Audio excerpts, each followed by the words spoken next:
Tetrahedral void. इससे पहले हम स्क्वायर वॉइड और ट्रायंगुलर वॉइड के बारे में बात कर चुके हैं। स्क्वायर वॉइड और ट्रायंगुलर वॉइड दोनों 2D में बनते हैं, जब हम एटम्स को 2D के अंदर अरेंज करते हैं। जब अरेंजमेंट 3D के अंदर किया जाएगा तो हमारे पास जो सबसे पहले टाइप का वॉइड है वो है हमारे पास टेट्राहेड्रल वॉइड। टेट्राहेड्रल वॉइड की अगर सिंपल डेफिनेशन की बात करें तो सिंपल डेफिनेशन क्या हो सकती है इसकी? When one atom put on 3 atoms, then the void formed is called tetrahedral void।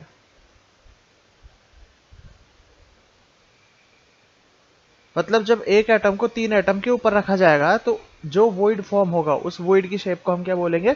Tetrahedral void. जैसे हमारे पास डायग्राम है कुछ इस तरीके का।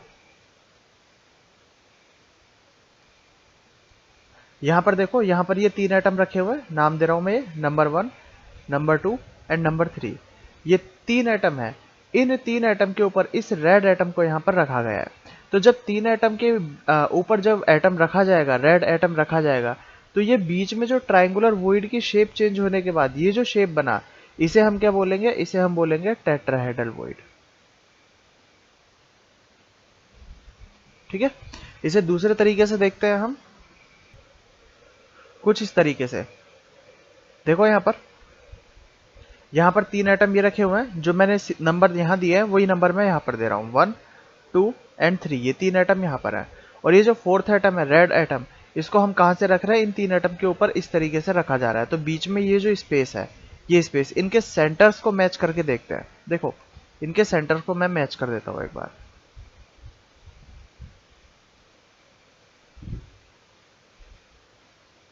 अगर नीचे वाले 3 एटम के सेंटर्स को हम मैच करें तो यहाँ पर एक ट्रायंगल बनता है। ठीक है, ऊपर वाले सेंटर से अगर मैं इसको मैच कर देता हूं तो कुछ इस तरीके की शेप बनती है। और ये जो शेप है ये टेट्राहेड्रॉन शेप है। यहाँ पर देखो बनाया हुआ है इस शेप को, ये रहा। ये एक टेट्राहेड्रॉन शेप है और इस टेट्राहेड्रॉन शेप में जो एटम रखा जाएगा उसी को बोला जाएगा टेट्राहेड्रल वॉइड। मतलब टेट्राहेड्रॉन शेप में जो खाली स्पेस है इसी को हम क्या बोल रहे हैं? टेट्राहेड्रल वॉइड यहाँ पर हम इसे बोल रहे हैं। ठीक है, अब कोऑर्डिनेशन नंबर की अगर हम बात करें टेट्राहेड्रल वॉइड के, तो सीधी सी बात है, यहाँ पर कितने एटम, जैसे अगर मान लो मैं यहाँ पर एक एटम फिल कर देता हूँ, जैसे मैं यहाँ पर एक एटम ये रख देता हूँ, एक एटम मैं यहाँ पर रख रहा हूँ, ये एटम टोटल कितने एटम से टच होगा? ये एक तो रेड वाले एटम से टच होगा और नीचे 3 ब्लू एटम से टच होगा। मतलब टोटल कितने एटम से? 4 एटम से टच होगा। तो जो कोऑर्डिनेशन नंबर होगा वो कोऑर्डिनेशन नंबर क्या होगा टेट्राहेड्रल वॉइड का? हमेशा 4, क्योंकि ये 4 ही एटम से मिलके बना हुआ है। तो इस टेट्राहेड्रल वॉइड में सिर्फ हमें इतनी सी बात याद रखनी है कि जहां पर भी 3 एटम के ऊपर की तरफ एक एटम रखा जाएगा, वो ऊपर की तरफ किस तरीके से भी हो सकता है।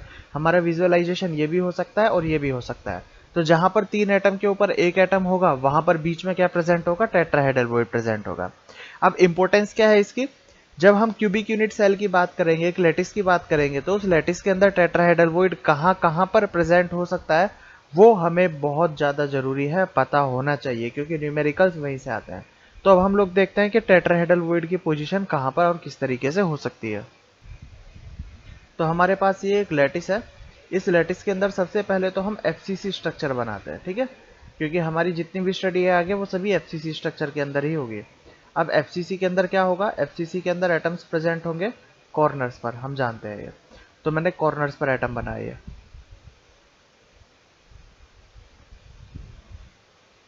ठीक है, 8 कॉर्नर्स। इसके बाद हमें एटम अरेंज करना है फेस सेंटर पर, तो मैं फेस सेंटर पर ये एटम्स अरेंज कर रहा हूँ। ठीक है, अब ध्यान से देखोगे तो पता लग जाएगा कि इसमें सभी एटम्स कहाँ पर अरेंज है। सभी एटम्स एक तो कॉर्नर पर अरेंज है और एक फेस सेंटर पर अरेंज है। ठीक है, अब हम बात करते हैं इसमें टेट्राहेड्रल वॉइड कहाँ पर प्रेजेंट हो सकता है। तो टेट्राहेड्रल वॉइड प्रेजेंस होने के लिए, जैसा मैंने बताया कि टेट्राहेड्रल वॉइड प्रेजेंस होने के लिए जरूरी कंडीशन क्या है कि हमारे पास 3 तो एटम होने चाहिए कुछ इस तरीके से, और एक एटम इन 3 एटम के ऊपर यहाँ पर आना चाहिए, लाई करना चाहिए। तो यहाँ पर हमारे पास टेट्राहेड्रल वॉइड बन सकता है। ठीक है, अब ऐसी पोजीशन हमें इस क्यूब के अंदर कहाँ पर दिखाई दे रही है? तो जहां पर मैं एटम्स को शेड पार्ट कर रहा हूँ वहां पर हमें देखना है। टोटल 8 क्यूब होते हैं, ये मैंने पहले समझाया हुआ है कि ये 8 क्यूब से मिलकर बना हुआ है। जिसमें 4 क्यूब नीचे की तरफ है और 4 क्यूब उनके ऊपर रखे हुए हैं। हमारे पास ये एटम है जिन्हें मैं शेड कर रहा हूं।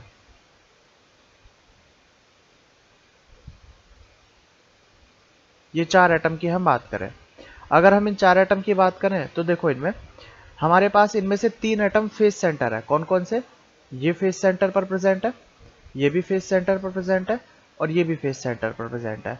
और इन तीनों फेस सेंटर के ऊपर ये कॉर्नर वाला एटम इस तरीके से जा रहा है। देखो मैं ट्रायंगल अगर शो करूं तो हमारे पास देखो एक ट्रायंगल बनता है, ये एक लाइन है, ये इन 3 एटम के सेंटर को मैंने यहां से मैच किया, ये एक ट्रायंगल बना, ठीक है। और इस ट्रायंगल के ऊपर ये एटम इस तरीके से लाई कर रहा है। तो इस मतलब क्या होगा कि इन 3 एटम और ये चौथा कॉर्नर एटम, इस चौथे कॉर्नर एटम और 3 फेस सेंटर एटम के बीच में जो खाली जगह है वो किसे शो करेगी? वो टेट्राहेड्रल वॉइड को शो करेगी। अगर हम डायग्राम बनाना चाहें तो देखो डायग्राम से हमें इजीली यहाँ पर पता लग जाएगा।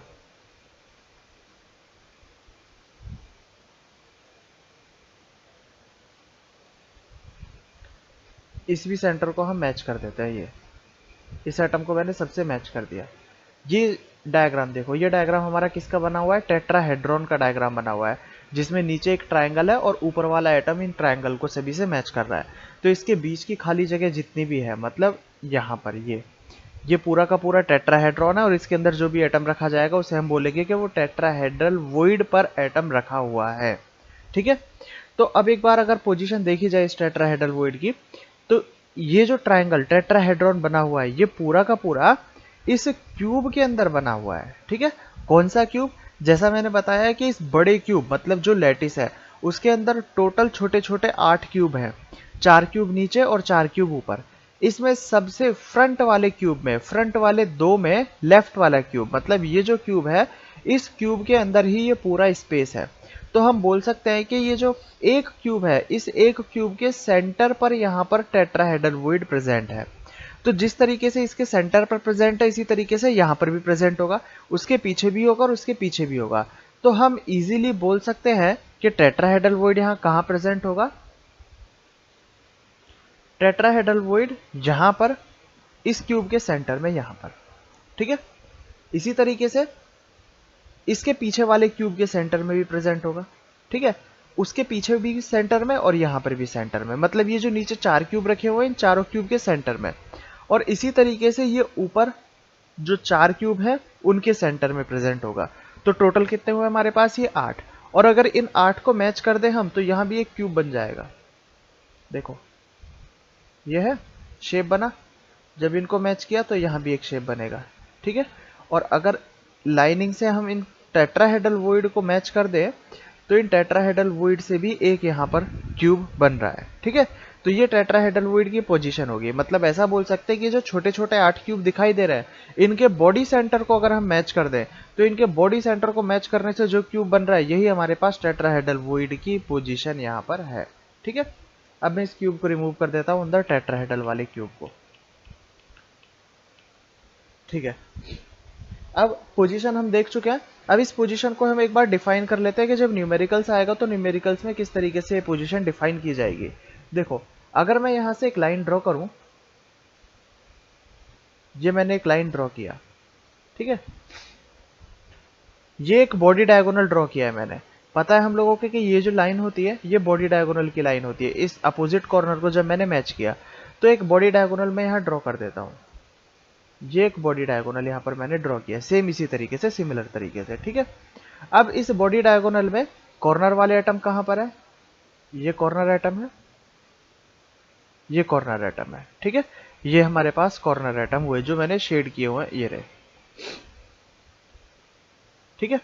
अब इस कॉर्नर एटम पे एक बॉडी सेंटर पर देखो ये टेट्राहेड्रल वॉइड यहाँ पर प्रेजेंट है जो दिखाई दे रहा है। तो इस टेट्राहेड्रल वॉइड को मैं यहाँ बना देता हूँ और एक टेट्राहेड्रल वॉइड हमें यहाँ प्रेजेंट दिखाई दे रहा है तो इस टेट्राहेड्रल वॉइड को मैं यहाँ बना देता हूँ। तो इसका मतलब ये हुआ कि एक बॉडी डायगोनल पर 2 टेट्राहेड्रल वॉइड प्रेजेंट होता है और उनकी डिस्टेंस कितनी होगी ये भी मैं दिखा देता हूँ यहाँ से। जैसे हमारे पास देखो ये जो लाइन है हम जानते हैं इस लाइन की डिस्टेंस होती है, हाँ एक सेकेंड, हाँ ये जो लाइन होती है बॉडी डायगोनल की, इस लाइन की जो टोटल डिस्टेंस है इस लाइन की टोटल डिस्टेंस होती है √3a। ये जब हम बीसीसी पढ़ा था तो उसमें बॉडी डायगोनल की डिस्टेंस निकाली, अब जब इस √3a पॉइंट मिड पॉइंट हो जाएगा तो ये लाइन हो जाएगी हमारे पास यहां से √3/2a। और ध्यान रखना ये जो पॉइंट है ये पॉइंट कहां पर है, इस पॉइंट को मैं यहां क्यूब में भी डिनोट कर देता हूं। ये पॉइंट है बिल्कुल इस लैटिस का बॉडी सेंटर, इस लैटिस का बॉडी सेंटर। ध्यान से देखना इनकी पोजीशंस किस किस तरीके से है, 3D के अंदर इसे समझने की कोशिश करना है, ठीक है। ये √3/2a, तो इस कॉर्नर से और इस बॉडी डायगोनल के बीच की अब डिस्टेंस कितनी हो जाएगी, इसका हाफ हो जाएगा। तो इसका भी हाफ हम कर दें तो कॉर्नर एटम से और इस जो टेट्राहेड्रल वॉइड की पोजीशन है ये है हमारे पास √3/4a, ठीक है। ये किस रेशो में कनेक्ट कर रहा है इसको, 1 1 1 1। ये जहां मैंने 1 लिखा है ये 1:1:1:1 में यहाँ पर पार्ट लेता है, ठीक है। तो इस तरीके से टेट्राहेड्रल वॉइड की पोजीशन यहाँ पर है, ठीक है। अब इसे रफ करके इसे मैं थ्योरेटिकल फॉर्म में लिखता हूँ। ये जो हमारा पार्ट है ये बहुत इंपॉर्टेंट पार्ट है, इसे देख लेना, यहाँ से बहुत न्यूमेरिकल हमारे पास काम आने वाले हैं। जब हम न्यूमेरिकल्स करेंगे और हमें ये पार्ट नहीं पता तो वहां पर मैं डायरेक्ट इक्वेशन लिख दूंगा, हो सकता है फिर तुम वहां पर कंफ्यूज हो जाओ कि वो इक्वेशन मैंने किस तरीके से लिखी है। तो इसके ऊपर बहुत ज्यादा फोकस करना है कि ये बॉडी डायगोनल में कौन कौन से पॉइंट्स मैंने यहाँ पर लिखे हैं। ध्यान से देख लेना इसे,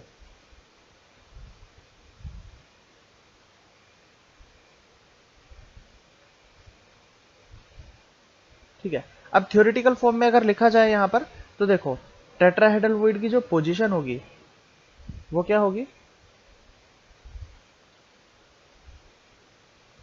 position of tetrahedral void. Tetrahedral void को शॉर्ट में हम टीवी लिख रहे हैं। At each small cube centre,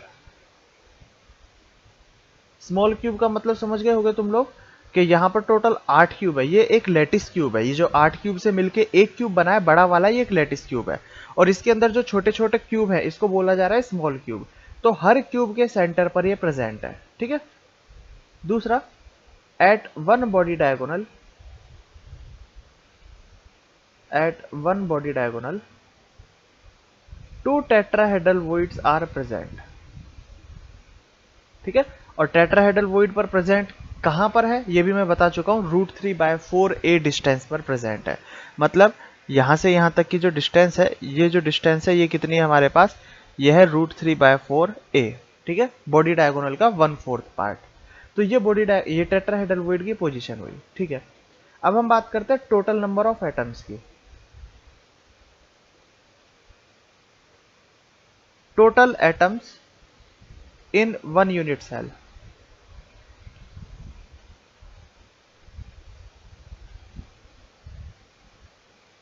total atoms in 1 unit cell. इस यूनिट सेल के अंदर टोटल कितने एटम है, ये एक एफसीसी यूनिट सेल बनाई थी हमने जहां पर एटम कॉर्नर और फेस सेंटर पर थे। तो यहां पर टोटल एटम थे हमारे पास टोटल 4 एटम, ठीक है। टोटल टेट्राहेड्रल वॉइड कितने हैं, एक बॉडी डायगोनल पर 2 टेट्राहेड्रल वॉइड की पोजीशन है। देखो एक बॉडी डायगोनल पर 2 टेट्राहेड्रल वॉइड है। एक क्यूब के अंदर टोटल 4 बॉडी डायगोनल होते हैं। तो इसके अंदर टोटल कितने टेट्राहेड्रल वॉइड हुए, टोटल 8 टेट्राहेड्रल वॉइड यहाँ पर प्रेजेंट है, ठीक है। टोटल 8 क्यूब है, हर क्यूब के सेंटर में एक प्रेजेंट है, तो टोटल 8 टेट्राहेड्रल वॉइड हो गए। मतलब अगर हम ऐसा बोल सकते हैं कि अगर यहाँ पर n एटम होते, देखो यहाँ पर 4 एटम है तो 8 टेट्राहेड्रल वॉइड, अगर यहाँ पर n एटम होते तो यहाँ पर 2n टेट्राहेड्रल वॉइड होते। मतलब किसी भी यूनिट सेल में एटम और टेट्राहेड्रल वॉइड का जो रेशो होगा वो क्या रेशो होगा, n:2n का रेशो होगा। ये भी न्यूमेरिकल यहाँ से पूछे जाते हैं इससे, ठीक है। इंपॉर्टेंट पार्ट है। तो टेट्राहेड्रल वॉइड का पार्ट हमारे पास यहाँ खत्म हुआ। हमें याद रखना है कि टेट्राहेड्रल वॉइड क्या होता है, कितने एटम से मिलकर बना होता है, उसका कोऑर्डिनेशन नंबर क्या होता है, और सबसे इंपॉर्टेंट उसकी पोजीशन क्या होती है क्यूब के अंदर, एक लैटिस क्यूब के अंदर उसकी पोजीशन क्या होती है। अब हम नेक्स्ट चलते हैं ऑक्टाहेड्रल वॉइड के लिए। ऑक्टाहेड्रल वॉइड, सबसे पहले हम ऑक्टाहेड्रल वॉइड की थ्योरेटिकल डेफिनेशन की बात करें तो वो थ्योरेटिकल डेफिनेशन क्या होगी, when 3 atoms are put on 3 atoms, then the void form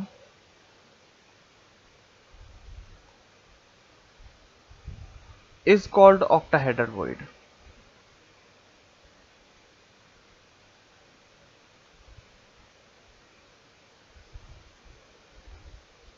ठीक है।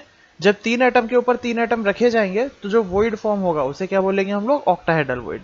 अब 3 एटम के ऊपर 3 एटम कैसे रखे जाएंगे उसके बारे में हम बात करते हैं। तो ये हमारे पास 3 एटम के ऊपर 3 एटम वाला डायग्राम है। देखो यहाँ पर नीचे वाली लेयर है हमारे पास ये ब्लू एटम्स की, और ऊपर वाली लेयर है हमारे पास ये रेड एटम्स की। जब नीचे वाली ब्लू लेयर्स के एटम्स को देखेंगे हम, तो वहां पर एक लोअर ट्रायंगुलर बना हुआ है, ठीक है। जब हमने अपर लेयर रेड एटम्स रखे तो यहाँ पर एक अपर ट्रायंगुलर वॉइड बना हुआ है। तो इनकी शेप को अगर देखा जाए तो देखो, ये हमारे पास लोअर ट्रायंगुलर जो कि नीचे वाली लेयर से बना था, और ये हमारे पास एक अपर ट्रायंगुलर जो कि ऊपर वाली लेयर से बना था। तो इस टाइप की हमारे पास जो शेप होगी, इसे हम क्या बोलेंगे, इसे हम बोलेंगे ऑक्टाहेड्रल वॉइड। इसे हम इस तरीके से बी डायग्राम में भी देख सकते हैं। देखो ये लेयर थी हमारे पास एक, और एक इसका अपोजिट ट्रायंगल ये रहा हमारे पास, अपोजिट ट्रायंगल है दोनों, देखो ठीक है। तो जब इन दोनों ट्रायंगल को जब एक दूसरे के ऊपर ओवरलैप किया जाएगा तो बीच में जो भी खाली जगह होगी उसे क्या बोला जाएगा, उसे ऑक्टाहेड्रल वॉइड बोला जाएगा, ठीक है। अब इसके देखो सेंटर्स को अगर हम मैच करें कैसे, ये हमारे पास अपर ट्रायंगुलर और ये हमारे पास लोअर ट्रायंगुलर, ठीक है, ये इस तरीके से। तो अगर इसके सेंटर्स को यहाँ पर मैच किया जाए तो किस तरीके से मैच हो सकते हैं ये देखो, यहाँ पर हमने मैच किया। अब ऊपर वाले कॉर्नर को हम यहाँ से मैच कर रहे हैं और नीचे वाले कॉर्नर को हम इस तरीके से मैच कर रहे हैं, ठीक है। तो ये जो डायग्राम बना है हमारे पास, ये जो शेप है ये ऑक्टाहेड्रॉन शेप है, और इस ऑक्टाहेड्रॉन शेप के बेस पर ही इसका नाम क्या रखा गया है, ऑक्टाहेड्रल वॉइड इसका नाम रखा गया है, ठीक है।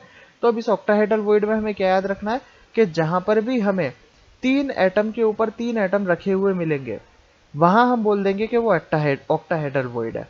या फिर दूसरा हम ऐसा भी बोल सकते हैं कि देखो, ये जो रेड एटम है इसको मैं ये पर्पल कलर से एक प्लेन बनाने की कोशिश करता हूँ। ये देखो एक पर्पल कलर से, ये नीचे वाले 2 एटम का सेंटर और ये रेड एटम में पीछे वाले 2 एटम का सेंटर, जब इनको हमने मैच किया तो एक प्लेन बना।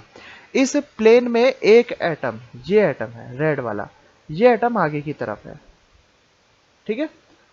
और ये एटम की बात करें हम, ये ब्लू वाला देखो, तो ये पीछे की तरफ है, ये एटम यहां पर पीछे की तरफ है।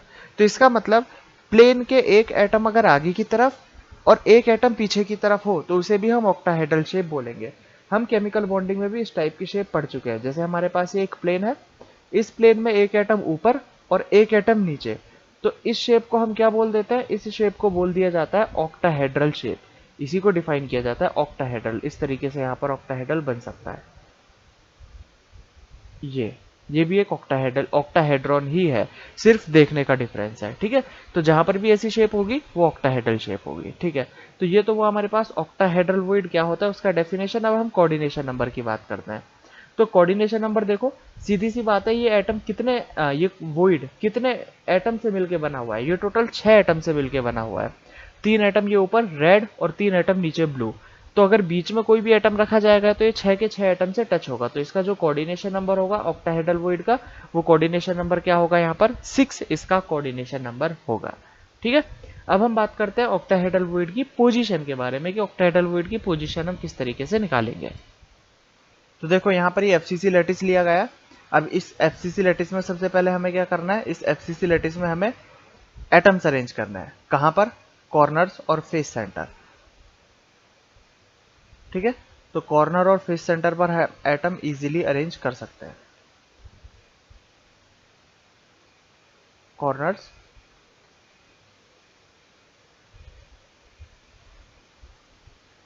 एंड ये फेस सेंटर, ठीक है। ऑक्टाहेड्रल वॉइड की पोजीशन मैं बताता हूं। तो यहां पर जो मैं पर्पल कलर से पर्पल कलर से जो एटम बना रहा हूं वो ऑक्टाहेड्रल वॉइड होंगे।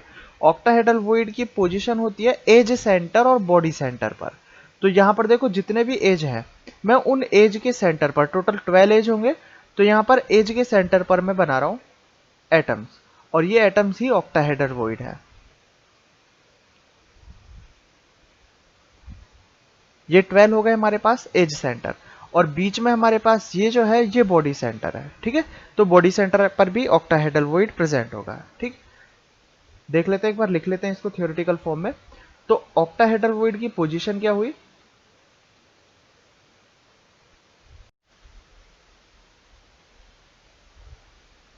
तो पोजीशन है यहाँ पर ऑक्टाहेड्रल वॉइड की at all edge centre and at body centre. मतलब क्यूब के जितने भी एज सेंटर है, टोटल 12 एज होते हैं, उनके सेंटर पर प्रेजेंट होगा और बॉडी सेंटर पर प्रेजेंट होगा। ठीक है, अब किस तरीके से प्रेजेंट होगा उसके बारे में देखो हम यहाँ पर बात करते हैं। जैसे मान लो हमारे पास ये बॉडी सेंटर एटम की बात कर रहे हैं, तो ये जो बॉडी सेंटर एटम है जिसे मैंने ब्लैक कलर किया है, ये body centre atom octahedral void है। तो अगर ये ऑक्टाहेड्रल वॉइड है तो उसके लिए जरूरी कंडीशन क्या है? ऑक्टाहेड्रल वॉइड के लिए मैं बता चुका हूं पहले कि ऑक्टाहेड्रल वॉइड के लिए जरूरी कंडीशन ये है कि वो एक उसके चारों तरफ एक प्लेन बना होना चाहिए और एक एटम प्लेन के ऊपर और एक एटम प्लेन के नीचे होना चाहिए। जहां भी ऐसी स्ट्रक्चर होगी उसे हम ऑक्टाहेड्रॉन बोलेंगे और उस शेप को ऑक्टाहेड्रल बोलेंगे। तो देखो यहां पर मैंने एटम्स पहले से शेड किए हुए हैं, ये जिन एटम से घिरा हुआ है। तो यहां से अगर हम देखें तो इस ब्लैक एटम के चारों तरफ ये एक प्लेन बना हुआ है, ग्रीन कलर से मैंने प्लेन बनाया है। इसी प्लेन में ये ब्लैक एटम मतलब ऑक्टाहेड्रल वॉइड प्रेजेंट है। अब इससे एक एटम ऊपर ये वाला और एक एटम नीचे ये प्रेजेंट है, तो इसका मतलब इनके बीच की स्ट्रक्चर को हम क्या बोलेंगे? ऑक्टाहेड्रॉन। तो देखो एक प्लेन ये भी बन रहा है, इनको अगर हम मैच कर देता हूं ये बन जाएगा। और अगर मैच किया तो ऊपर वाले एटम को नीचे वाले चारों एटम से और नीचे वाले एटम को ऊपर वाले चारों एटम से मैच कर देंगे। तो ये हमारे पास जो शेप बनी है एक ऑक्टाहेड्रॉन शेप बनी। ठीक है, और इसके बीच में जो हमारे पास खाली स्पेस होगा उसी को हम क्या बोल रहे हैं? ऑक्टाहेड्रल शेप हम बोल रहे हैं। ठीक है, अब हम बात करते हैं टोटल नंबर ऑफ एटम्स और total number of octahedral void. तो पॉइंट अगर हम देखें तो total number of atom in one unit cell, एक यूनिट सेल के अंदर टोटल एटम कितने हैं? एफसीसी यूनिट सेल है तो एफसीसी यूनिट सेल के अंदर कितने एटम होते हैं? 4 एटम्स। अब हम बात कर रहे हैं total octahedral void. Total octahedral void कितने होंगे? तो 12 एज सेंटर पर प्रेजेंट होता है, तो 12 मल्टीप्लाई बाय एक एज सेंटर का पार्टिसिपेशन है 1/4 प्लस एक बॉडी सेंटर, बॉडी सेंटर का पार्टिसिपेशन होता है कंप्लीटली 1। तो ये टोटल क्या हुआ हमारे पास? 4 एटम। मतलब हम ऐसा बोल सकते हैं कि जब यूनिट सेल के अंदर 4 एटम है तो ऑक्टाहेड्रल वॉइड भी कितने यहाँ पर? 4। मतलब अगर यूनिट सेल के अंदर n एटम होंगे तो ऑक्टाहेड्रल वॉइड भी कितने होंगे यहाँ पर? n। तो यहाँ पर जो एटम एंड ऑक्टाहेड्रल वॉइड का रेशो है वो रेशो क्या रहेगा हमारे पास? n यहाँ पर रहेगा। ठीक है, तो इन टेट्राहेड्रल वॉइड और ऑक्टाहेड्रल वॉइड में जो समझने वाले पॉइंट्स हैं, याद रखने वाले पॉइंट्स हैं, जहां से न्यूमेरिकल पूछे जाएंगे वो है एक तो पोजीशन और एक ये रेशो। यहाँ से न्यूमेरिकल्स बहुत आते हैं। ठीक है, तो नेक्स्ट क्लास से हम लोग न्यूमेरिकल्स पर ध्यान देंगे और आगे के टॉपिक